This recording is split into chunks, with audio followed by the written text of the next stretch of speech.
Vamos a seguir con el estudio del libro de Hebreos, capítulo 8. Es un capítulo bastante corto este. Así que primeramente vamos a leer. Dice así, Hebreos 8, ahora bien, el punto principal de lo que venimos diciendo es que tenemos tal sumo sacerdote, el cual se sentó a la diestra del trono de la majestad en los cielos, ministro del santuario y de aquel verdadero tabernáculo que levantó el Señor y no el hombre. Porque todo sumo sacerdote está constituido para presentar ofrendas y sacrificios, por lo cual es necesario que también éste tenga algo que ofrecer. Así que si estuviese sobre la tierra, ni siquiera sería sacerdote, habiendo aún sacerdotes que presentan las ofrendas según la ley, los cuales sirven a lo que es figura y sombra de las cosas celestiales, como se le advirtió a Moisés cuando iba a erigir el tabernáculo, diciéndole, mira, haz todas las obras conforme al modelo que se te ha mostrado en el monte. Pero ahora, tanto mejor ministerio es el suyo, cuanto es mediador de un mejor pacto, establecido sobre mejores promesas, porque si aquel primero hubiese sido sin defecto, ciertamente no se hubiera procurado lugar para el segundo. Porque reprendiéndolos dice, he aquí vienen días, dice el Señor, en que estableceré con la casa de Israel y la casa de Judá un nuevo pacto, no como el pacto que hice con sus padres el día que los tomé de la mano para sacarlos de la tierra de Egipto, porque ellos no permanecieron en mi pacto, y yo me desentendí de ellos, dice el Señor. Por lo cual, este es el pacto que haré con la casa de Israel. Después de aquellos días, dice el Señor, pondré mis leyes en la mente de ellos y sobre su corazón las escribiré y seré a ellos por Dios y ellos me serán a mí por pueblo. Y ninguno enseñará a su prójimo ni ninguno a su hermano diciendo conoce al Señor, porque todos me conocerán, desde el menor hasta el mayor de ellos. Porque seré propicio a sus injusticias y nunca más me acordaré de sus pecados y de sus iniquidades. Al decir nuevo pacto, ha dado por viejo al primero, y lo que se da por viejo y se envejece está próximo a desaparecer. Antes de entrar concretamente con el capítulo, el capítulo 8, algunos motivos por los cuales estudiar la carta a los hebreos. El primero, que parece muy sencillo, quizás está muy infantil, es porque está. Es decir, Deuteronomio 29 dice que hay cosas reservadas, son de Dios, pero las cosas reveladas son para nosotros. Entonces, acá hay una revelación de Dios, por lo tanto, es para nosotros. Entonces, aunque parezca un motivo infantil, es un motivo válido. ¿Por qué estudiarlo? Porque está en la Biblia. Asimismo, todo el resto de la Biblia también amerita que se lo estudie, porque justamente si está escrito, no es un misterio oculto de Dios, es algo revelado. Lo oculto no lo tenemos revelado en ningún lugar y no tenemos ni idea de lo que es lo oculto de Dios. Lo que encontramos en la Biblia está revelado. Por otro lado, la carta a los hebreos es una carta, si bien antigua, muy presente en cuanto a los problemas. Era una iglesia, como ya lo hemos dicho varias veces, que estaba empezando a afrontar persecuciones, pero todavía no estaban bien definidas en violencia, pero arrancaba ya la persecución, lo cual también está sufriendo la iglesia actual. Empieza un proceso de persecución en la iglesia, donde lo primero que está pasando es que se niega todo concepto de divinidad. Los principios éticos y morales que sostiene la Biblia ya no los considera la sociedad y por lo tanto ya se mira mal al que piensa de la manera en la que Dios establece en la Biblia. Por lo tanto, estamos en el mismo comienzo, más o menos, que los que estaban los creyentes de ese momento a los cuales se dirigió la carta a los hebreos. Una persecución incipiente para los cristianos, donde todavía no se ha manifestado la violencia. Hablo del contexto occidental actual, naturalmente, y que hay lugares donde sí la persecución a los cristianos es violenta. Y lo último de esta introducción, que suelo hacerla cada vez que tomamos esta reunión. Esta es la 13ª de Hebreos.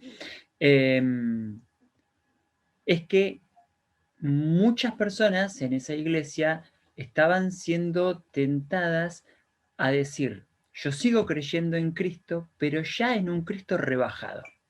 Un Cristo que es más o menos como el arcángel Miguel. Otro, bueno, un Cristo que es más o menos como un ángel. Y otro, un Cristo más o menos como un Moisés, o menos. Entonces, no negaban totalmente a Cristo, pero estaban negando el aspecto esencial. Estaban negando muchos de ellos su deidad, lo cual es peor que decir no creo, porque por lo menos el que dice no creo en Cristo, al menos es sincero. Y si es sincero, tiene la posibilidad de encontrarse con la verdad y creer. El problema más grande lo tiene aquel que cree, por decirlo de una manera, que Cristo existió, pero que era una persona solamente. O cree que existió con algo de sobrenatural, pero que no era Dios. Porque ese está convencido de que cree. Y en realidad no conoce a Cristo como Salvador. Mejor sería que lo niegue completamente su existencia porque quizá algún día se le haga la luz y pase a creer. Entonces, esta carta la estudiamos primero porque está en la Biblia y después porque es una carta muy presente a pesar de su antigüedad. Entonces ahora sí, a este capítulo puntual que dice, el punto principal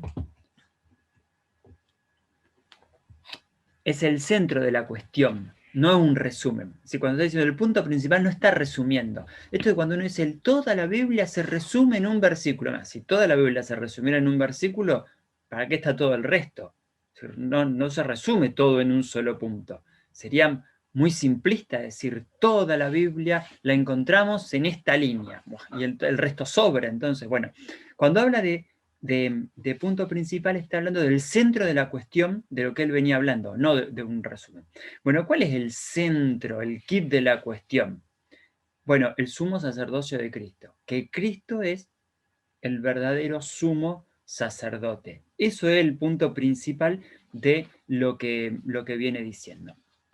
Luego menciona acá, y lo hemos hablado otras veces, que en otra parte lo menciona, cuando dice se sentó. El se sentó es muy representativo porque los sumos sacerdotes no se sentaban nunca en su ministerio, naturalmente, porque su tarea no terminaba nunca. Es más, no había ni siquiera un lugar donde ellos entraban a ministrar parecido a un asiento, parecido a una silla. Es decir, nada, no había dónde sentarse mientras hacían su ministerio.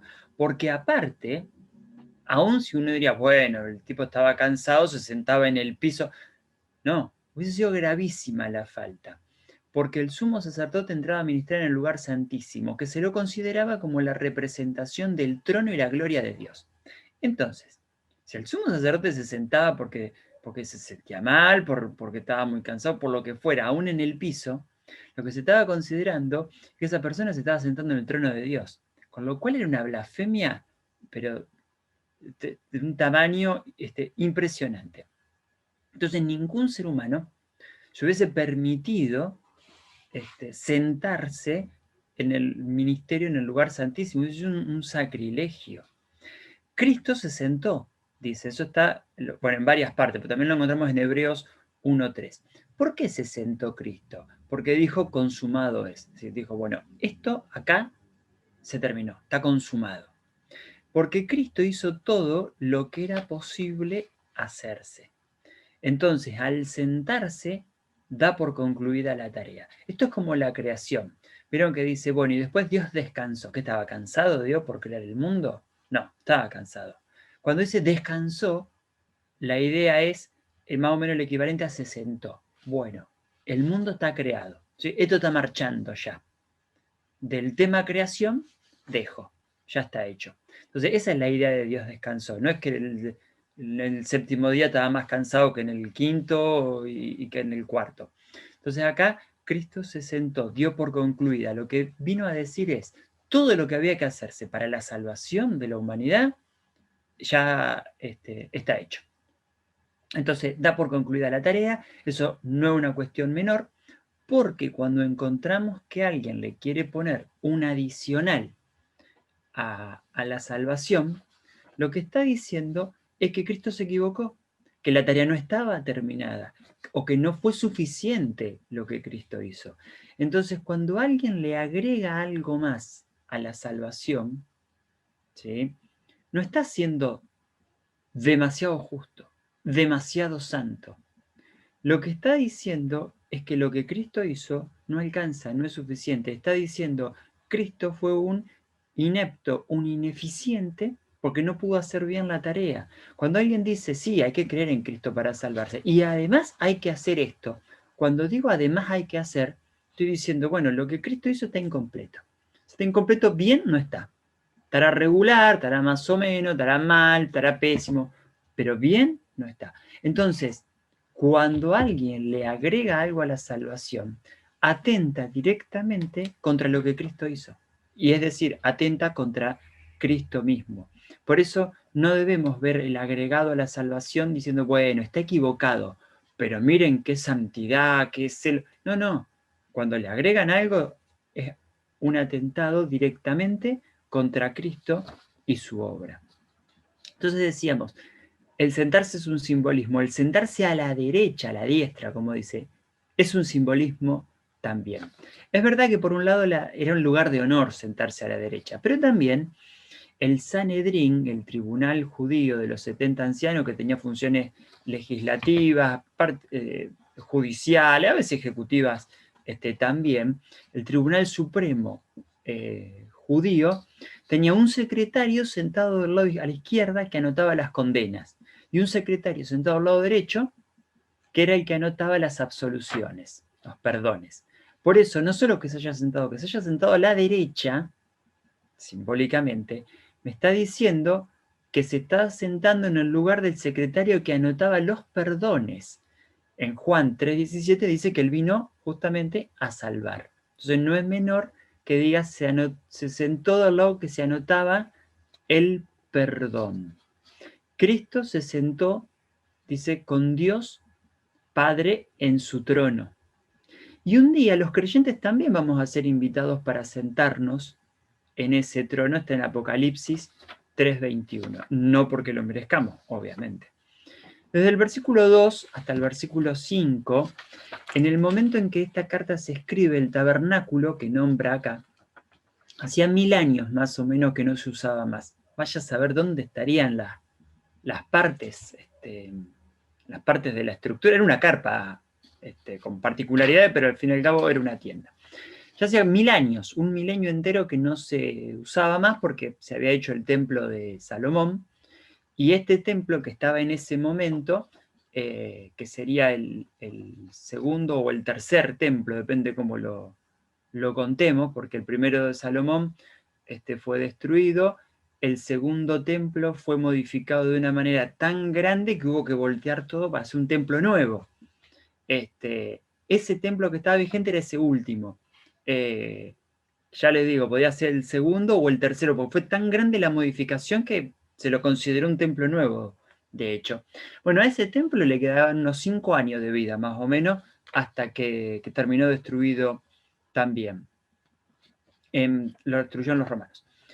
Entonces, cuando habla acá de que esto es lo verdadero, no es que el tabernáculo de los judíos fuera falso, sino está diciendo que una cosa es verdadera contra la otra que es falsa, sino que contrasta con el verdadero sentido de Cristo y con su figura, que era el tabernáculo.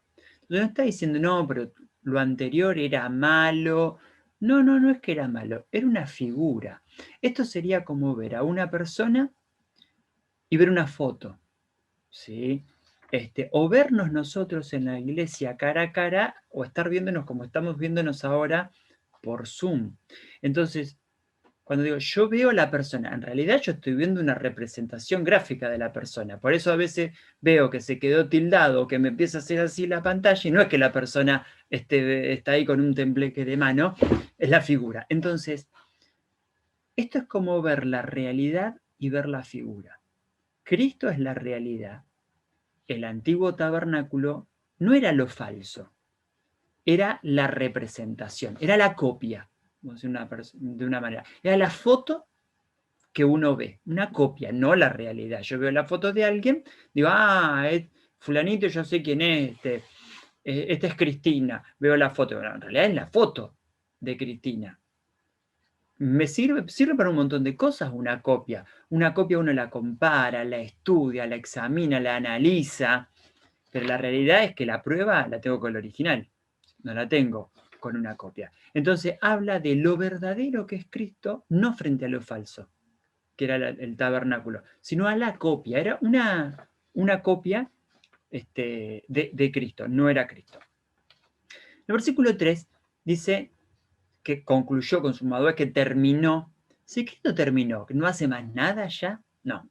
Cristo terminó lo tocante a la salvación. No es que no haga más nada. Porque miren, nadie puede hoy en día alabar a Dios, nadie puede agradecerle nada a Dios si no es a través de Cristo. Es decir, si no fuese por Cristo, no le podríamos agradecer nada a Dios. Ni alabarlo, ni reconocer, no podríamos hacer nada. Entonces, la tarea de Cristo terminó en lo relativo a la salvación, no a las demás cosas.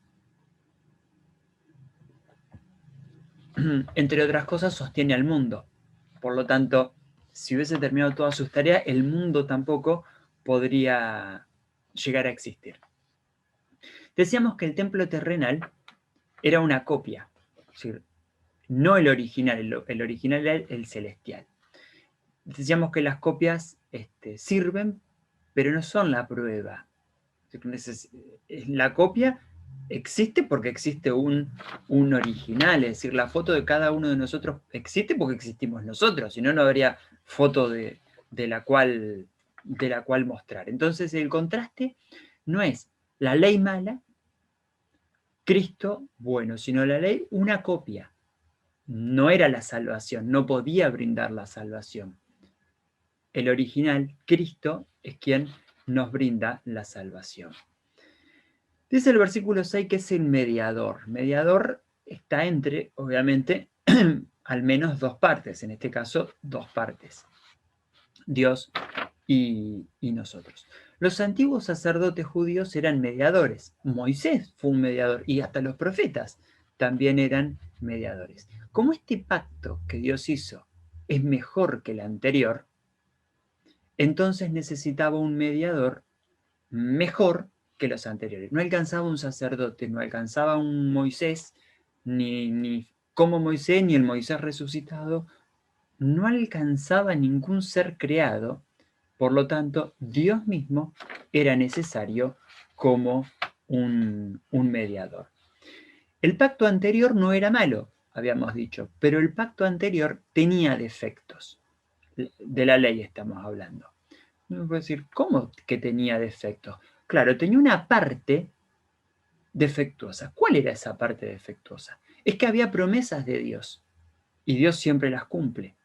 Pero también había compromisos del ser humano y el ser humano no los cumple. Entonces la parte o la pata defectuosa del pacto antiguo era lo que el ser humano tenía que hacer. Y el ser humano no puede naturalmente hacer lo que Dios quiere.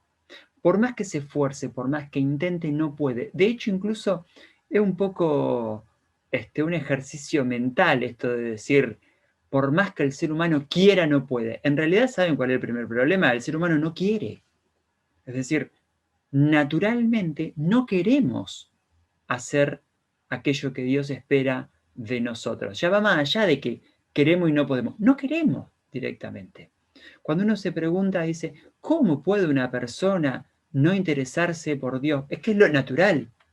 Justamente eso es lo normal, eso es lo natural de un individuo, no querer interesarse en las cosas de Dios. No debería sorprendernos que el mundo no se interese por Dios. El mundo está actuando con total naturalidad de acuerdo a su esencia. El mundo no está actuando raro, está actuando normal. No quiere saber absolutamente nada de las cosas de Dios.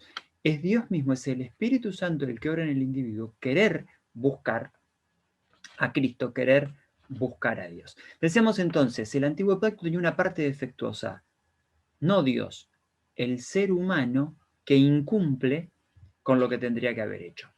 Los pactos, el viejo y también el nuevo, se han hecho con Israel, se celebran, no en sí con la iglesia. No obstante, los gentiles siempre hemos podido o han podido acoplarse al pacto, también al antiguo, porque también en la ley ha habido gentiles que cumplieron con la ley y que se anexaron al pueblo de Dios, al pueblo de Israel. Y lo mismo en el caso del nuevo pacto. Es más, cuando el Señor dice que los no judíos reciban la salvación, se vuelven espiritualmente hijos de Abraham. Y aquellos descendientes biológicos dicen no son hijos de Abraham porque no creen en Dios. Los últimos versículos del 8 al 13, en el nuevo pacto, la forma es interna, no externa. La obediencia es por acción de gracias y por amor, y no por el mero cumplimiento para que me vean. Ya no vamos con el cordero ahí a degollarlo o arrancarle la cabeza al pichón de paloma, sino que la alabanza y la adoración son por gratitud y por amor. Es cierto que en el Antiguo Testamento Dios pretendía lo mismo del pueblo, y algunas personas lo hicieron, pero otras no, porque el Espíritu Santo no estaba en los creyentes del Antiguo Testamento como sí lo está en los creyentes del Nuevo Testamento. Recuerden que el Espíritu Santo reside en cada cristiano, en Juan 14:26, y el Espíritu Santo nos enseña. El perdón que nos ofrece Dios en este nuevo pacto es total. No es que algunos pecados perdonó, otros más o menos, otros habrá que ver, algunos nunca, no. El perdón que Dios ofrece es total, absolutamente todos. No hay nada más que nosotros necesitemos que pedir el perdón de nuestros pecados, porque el ofrecimiento por los pecados ya fue hecho por completo. Y dice más, ¿para qué momento del tiempo será esto y demás? Ahora, el momento es ahora.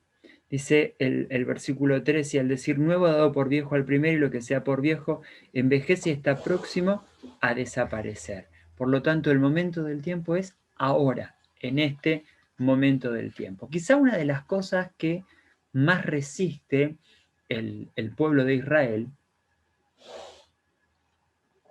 en lo tocante a Cristo es la idea de que el antiguo pacto, la ley de Moisés, ya no está vigente. Pues no podía estarlo por Cristo. Y quizá una de las cosas que más le choca es que eso ya, el antiguo pacto, no está vigente, no está más vigente. Es un poco como la canción Penélope de Alguero Dasca y Serrat, que el amor de Penélope volvió, pero ella no lo conoció. Si no lo reconoció y lo termina rechazando. Bueno, y lo siguió esperando. Además, lo ve, no lo reconoce, lo rechaza y lo sigue esperando. Esto más o menos es como le pasó al pueblo de Israel. Esperaba el Mesías. Vino el Mesías. No, lo rechazó. Ese no. Sigo esperando, y siguen esperando el Mesías, pero el Mesías vino y el Mesías vino a ellos y no vino de una forma oculta, simbólica o metafórica. Fue claro, Cristo se presentó claramente como el Mesías. Y sin embargo, lo rechazaron. Por último, ya para cerrar, para los cristianos es para que valoremos esta salvación que nosotros tenemos. Como hablábamos en la cena, ya hubiese sido un acto grande de misericordia que nos hubiera salvado y se digne a destruirnos después de muerto, porque nos evita el infierno. Ya hubiese sido un acto grande de misericordia. Pero además, Cristo nos ha dado la vida eterna, nos ha ofrecido la eternidad junto con Él. No nos dio lo malo que merecíamos y además nos dio lo bueno que, bueno, más que obvio, no lo merecíamos. Actuó con misericordia, actuó con gracia, para con nosotros. Entonces, para valorar esta salvación que no ha sido gratuita para Cristo, quien se sacrificó por nosotros. Y no podemos considerar como poca cosa que alguien agregue algo a la salvación que nos ofrece. Porque, como decíamos, el hecho de agregarle es rebajar lo que Cristo hizo. No es una muestra de más celo, más santidad y querer ser mejor. Es una muestra de rebajar lo que Cristo hizo y que fue completo y que alcanza y que es suficiente. Por último, y para terminar, para aquellas personas que no tienen a Cristo, que no tienen a Jesús como el Salvador de sus vidas, el momento, como dice acá la carta de Hebreos, es ahora. Es decir, no hay nada más urgente y no hay nada más importante para el individuo que el perdón de los pecados. Es urgente, es relevante, es trascendente el perdón de los pecados. No pasa por decir, mejoro mi vida. Bueno, sí, que el Espíritu Santo va a obrar un cambio en la vida, pero no pasa esto por pretender ser mejores personas, solucionar los problemas, tener más felicidad o una mejor autoestima. Cosas que seguramente llegarán, pero el perdón de pecados es trascendental, porque sin perdón de pecado no hay cielo y hay infierno. Entonces, nada nos puede separar más de Dios que el pecado.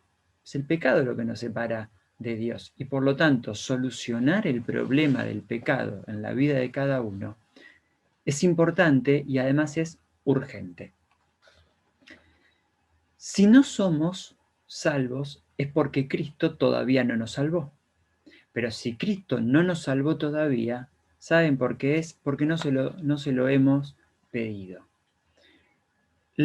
Cuando Cristo muere para salvar a todos, en un sentido Él salva a todos, porque le ofrece salvación a todas las personas. Yo varias veces he dado este ejemplo y muchas otras personas también lo han dado. Cuando Cristo muere y resucita, es como que hubiese abierto la jaula de todos los pájaros enjaulados. Pero serán libres los que salgan. Y habrá pájaros que se queden adentro toda su vida hasta morirse con la puerta abierta, pero viviendo enjaulados. El perdón de Cristo es suficiente para perdonar todos los pecados de todas las personas, no se agota. Ahora, nadie va a ser salvo hasta que acepte la salvación que Cristo ofrece. Y aquellos que la rechacen se morirán en sus pecados, irán a condenación, aún habiendo tenido la puerta abierta. Que Cristo se haya sentado, habíamos dicho, tiene un simbolismo muy grande. Quiere decir que concluyó con todo lo relativo a la salvación, pero no que nos forzó. Concluyó lo relativo a la salvación, no que nos haya forzado. Quien no acepte el regalo de Cristo, que es la salvación, que para nosotros es gratuito, más allá de que para él no lo haya sido, va a ir al infierno, va a ir a la condenación eterna, sobre todo habiendo tenido al alcance de la mano la salvación. Entonces lo trágico, porque cómico no podemos decir que sea porque no tiene nada de cómico esto, lo realmente trágico es que la gracia de Dios, al que alcanza a todo individuo, bueno, no lo alcanzó porque la rechazó. Es decir, la mano de Dios extendida para salvarlo no fue tomada. La puerta abierta de su prisión espiritual la tuvo abierta porque Cristo la abrió, pero no salió. Entonces, lo realmente trágico es que todos los condenados al infierno podrían haberse salvado si hubiesen aceptado a Cristo como Salvador, pero no lo hicieron. Entonces, para aquellos que tenemos a Cristo como Salvador, valorar más y más el regalo que Cristo nos hizo con la salvación. Y para aquellos que no lo tienen como Salvador, tengan en cuenta que esto es importante y urgente, las dos cosas. y que teniendo la salvación al alcance de la mano, quien no acepte a Cristo como Salvador, terminará condenado aún, vuelvo a repetirlo por enésima vez, aún habiendo tenido la puerta abierta para acceder a la salvación, se ha negado a aceptarla. Bien, esto es lo que tenía para compartir con ustedes. Quisiera tener una oración. Señor, te damos las gracias por dejarnos abrir tu palabra y queremos pedir que obres en la vida de cada uno de nosotros, guiándonos para hacer tu voluntad y especialmente, Señor, te pedimos por aquellas personas que escuchan esto y no tienen a Cristo como Salvador, para que obres en sus corazones y puedan aceptar a Cristo como el Salvador de sus vidas. Señor, nos ponemos en tus manos, pedimos tu bendición y pedimos tu guía. En el nombre del Señor Jesús. Amén.